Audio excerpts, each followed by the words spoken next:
Some of the Pharisees in the crowd said to Jesus, "Teacher, rebuke your disciples." "I tell you," he replied, "if they keep quiet, even the stones would cry out."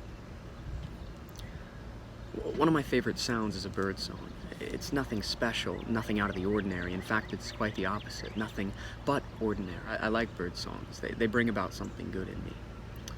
I only mention this because, well, a bird song is a bit easier to hear than a rock. We all know what a bird song is, and pretty much all of us have heard one, but if we're honest, we might admit we don't readily understand what it means for the rocks to cry out. But we know what it means for a bird to do that, so let's start there. I like bird songs, one for the sound, but in a more ambiguous sense also because it helps me. Often at random points in the day, the song of a bird will stop me. This isn't just because of the sound, the beauty of which no doubt calms me, but in the oddest of ways it sometimes seems to be calling out to me. You ever get that sense when something kind of brings you out of yourself, your anxieties, your thoughts, your worries, your ever-tinkering mind? Well, bird songs do that for me. They call me out of myself and ask me to ponder the world and its creator for a time. What else would the rocks cry out for but that? In an all too real sense, bird songs, they beg my remembrance of the astonishing realness of things, of my place in the world, and the true depth of my heart which yearns for beauty and truth and grace, the reconciliation of all things under Christ. This is its design, of course.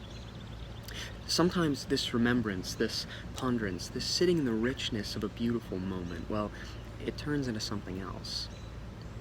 A search for the bird that sang the song. You know how hard it is to hear a woodpecker and not immediately cock your head and peer into the trees to try and find it. Yeah, that happens a lot to me. But it's another thing, a less probable thing, for me to actually do that, for me to actually find the bird. I often struggle here. I'm a terrible bird watcher. I just can't seem to find the right bird. It hides too well. But you know, my failure, my inability to find the bird, that doesn't really trouble me. It doesn't ruin the moment or stir up fear in my heart that all this might be some twisted joke. No. Because there remains in me something deep inside, a casual persuasion perhaps, that if a bird song is nearby, then the bird that sung it must be as well, even if my immediate search comes up empty. Of course, this belief doesn't make me special. No, not at all. It makes me normal. We all regularly employ this kind of logic. Let me give you an example. 2 weeks ago at our church campfire, someone received a call on their phone and the ringtone sounded. It was the song of a woodpecker.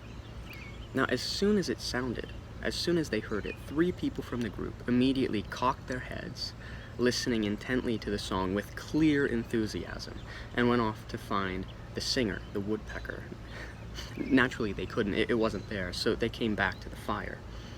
Not more than a minute later, the ringtone sounded again, but this time it was a joke at the hand of our senior pastor. But still, even after coming up empty the first time, there was one lady in the group who remained so casually persuaded that the bird was indeed there, that she gave back one earnest, determined glance into the trees. She came up empty again. This isn't to make fun of those people. Like, that sort of thing could happen to anyone. But that's precisely my point. That this sort of thing could happen to anyone, and does, precisely because the underlying belief is so ordinary.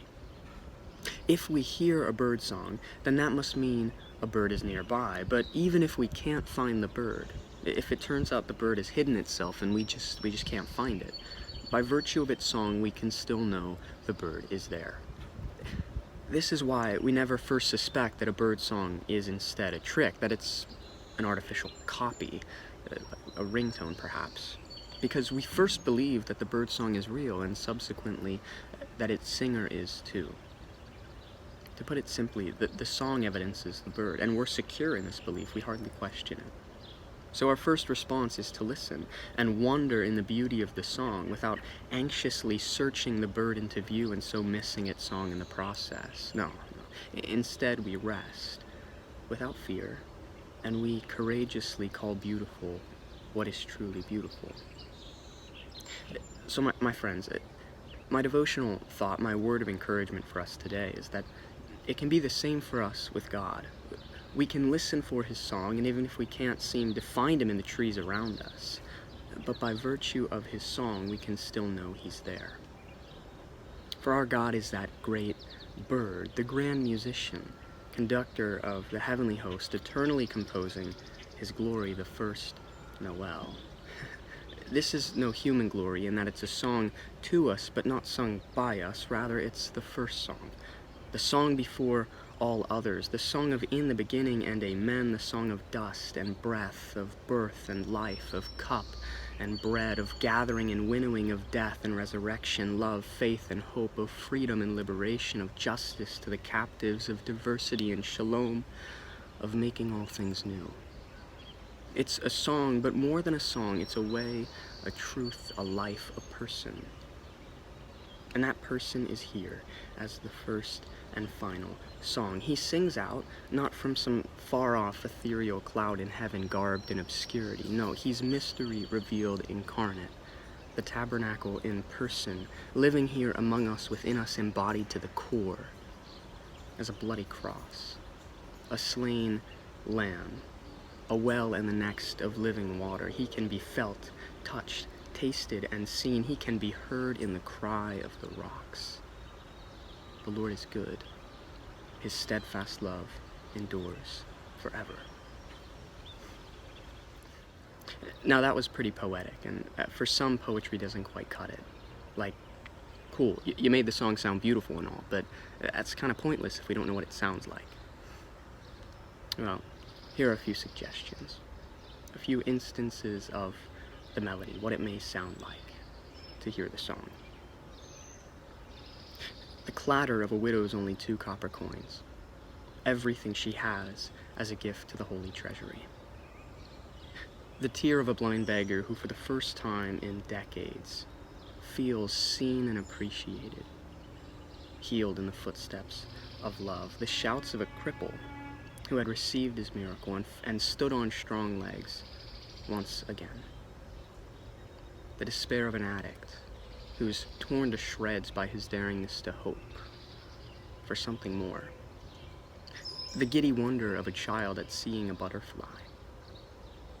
The gentle word from a pulpit which strikes your heart to the core. The global rage following the death of a man who just wanted to breathe. Or maybe it just sounds like a bird. This is the song of our God. His life with Israel culminating in the gospel of Jesus Christ. It's a good one. So may we not fret, may we not worry, and yet, if we do either, may we not anxiously try to search them away. When our faith feels tired, feeble, a little less real than the day before, let us do nothing until we first have listened, even if it feels dry and forced, obligatory and cliché. Let us listen from the core of our mustard seed. Let us listen for this song, the song of our God. And then, even if he seems hidden or far off from us, as if he has truly forsaken us or departed his presence from us, but by virtue of his song, which he sings so gently to us, and in which he so graciously invites our participation, we can remember the grand promise, the promise of all promises, the promise for which the rocks cry out. Emmanuel, God with us.